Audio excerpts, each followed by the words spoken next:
La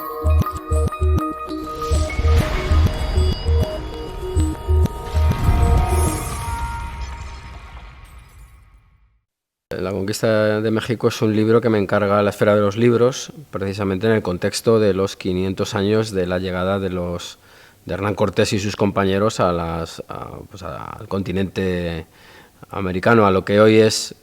México. ¿Con qué objetivo? Pues lo que yo he tratado es de describir, reconstruir los hechos acaecidos hace medio milenio, hace 500 años, tratando de buscar el equilibrio, es decir, no presentar aquello como una especie de Arcadia feliz, que en absoluto lo es, ni tampoco pues una expedición puramente depredadora. O sea, lo que he intentado es transmitir toda la complejidad de la conquista de una realidad muy compleja, que es la preexistente a los españoles, con un mosaico de sociedades, con unas relaciones de subordinación, de esclavitud, con unas religiones, con dioses zoomorfos muy opuestos, completamente incompatibles con el dios cristiano, y bueno, pues ese es el resultado de mi trabajo, ha sido el libro La conquista de México. Bueno, la realidad que se encuentra pues son una serie de sociedades que insistir en la idea de la multiplicidad de sociedades. No estamos hablando pues de un estado homologable al que a aquel del que procede Hernán Cortés.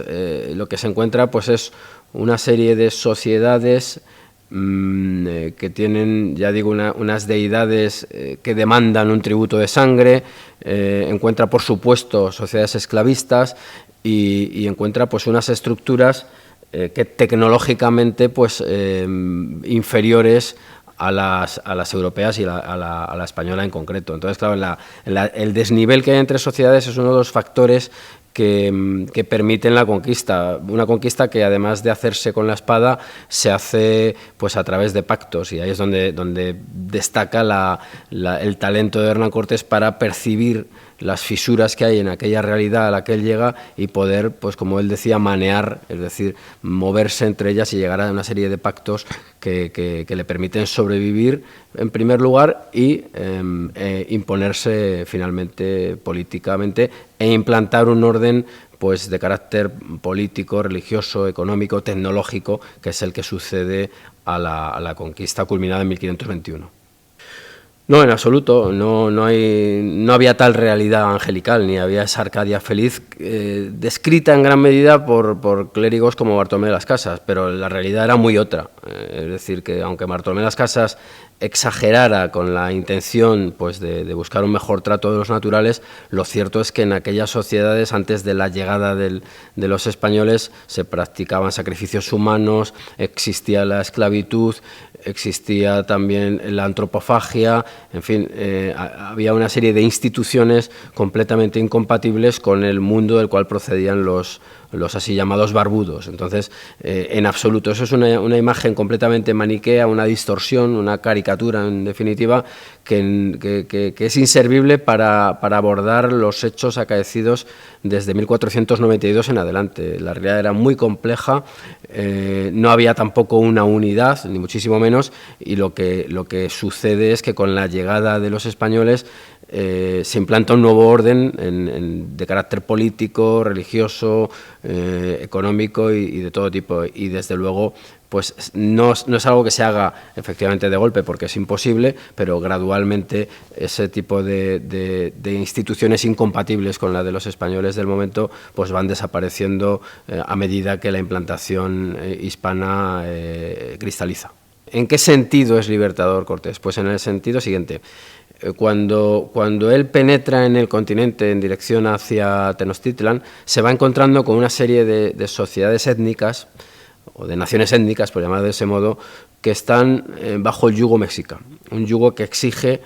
tanto la entrega de materiales y de materias, plumería, mantas de algodón, pero también exige la entrega de seres humanos para ser esclavizados o sacrificados en el altar de Huitzilopochtli, por ejemplo, ¿no? ¿Qué es lo que ocurre con la llegada de Cortés? Pues que esa realidad se cambia radicalmente, porque él empieza a establecer alianzas con esos pueblos sojuzgados por Moctezuma y los somete, por supuesto, a la obediencia del rey Carlos. y, por supuesto, también él busca, de manera bastante vehemente en algunos momentos, la erradicación de la idolatría, algo perfectamente entendible desde las coordenadas de un español nacido a finales del siglo XV, como es el caso de Hernán Cortés. ¿Qué ocurrirá? Pues que, singularmente en el caso de los tlaxcaltecas, se convierten en aliados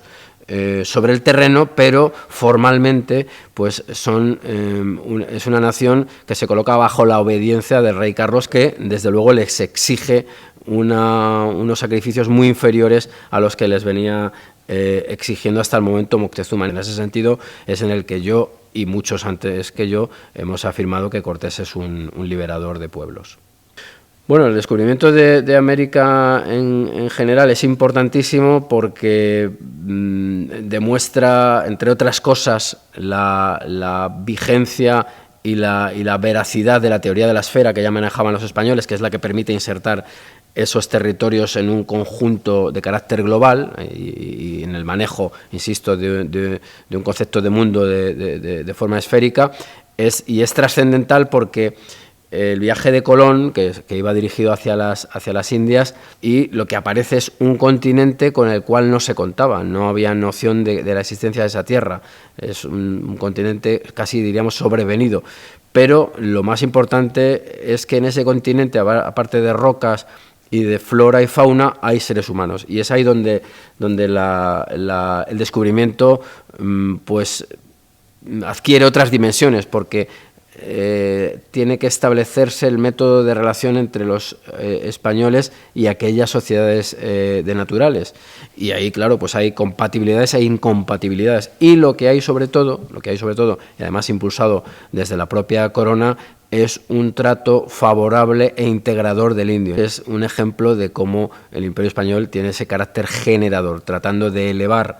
desde la situación en la que se encuentran a esas sociedades para homologarla con la de referencia que sería la española. En ese sentido, el descubrimiento y sobre todo la expansión continental llevada a cabo por Hernán Cortés son hitos fundamentales en la historia de la humanidad. Bueno, lo que desde luego no sucedió es un genocidio, no hay un plan de exterminio del indígena, en absoluto lo hay.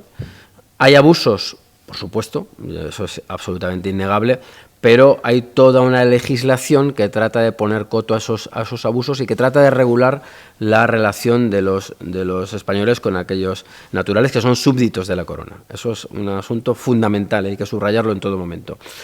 Hay además un intento, un gran esfuerzo por evangelizar a aquellas gentes, porque se entiende que el canon cristiano es el mayor ofrecimiento que se puede hacer y la forma humana por excelencia, y ese es el esfuerzo que se hace. ¿Hubo mortandad? Pues sí, muy alta, pero producida por un agente incontrolable, que son las enfermedades. ¿Por qué? Porque ni siquiera los españoles, aunque estuvieran inmunizados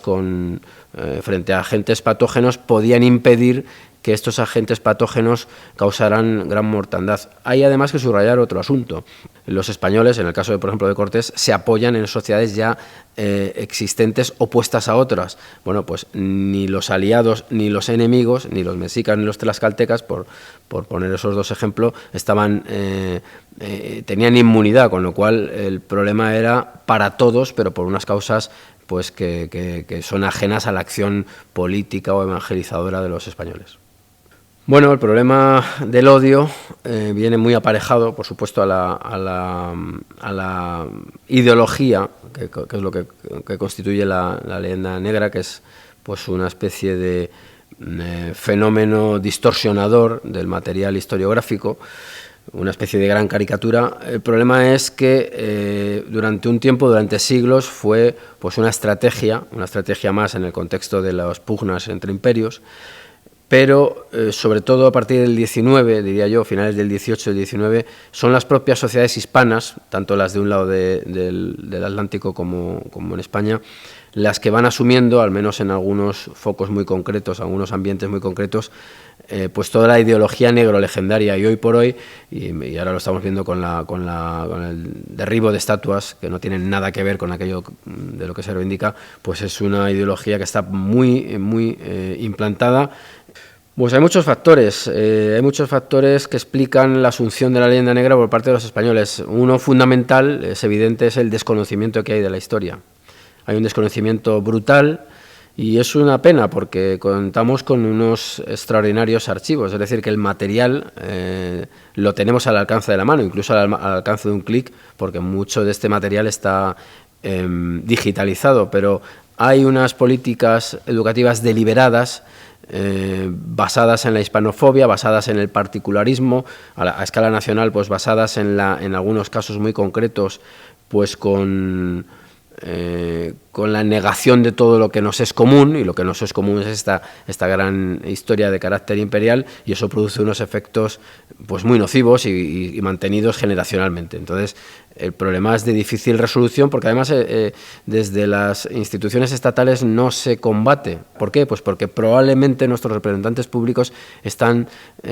absolutamente contagiados de esta patología negro-legendaria y entramos en ese círculo vicioso, y es pues algo muy nocivo porque afecta, no es un problema que afecte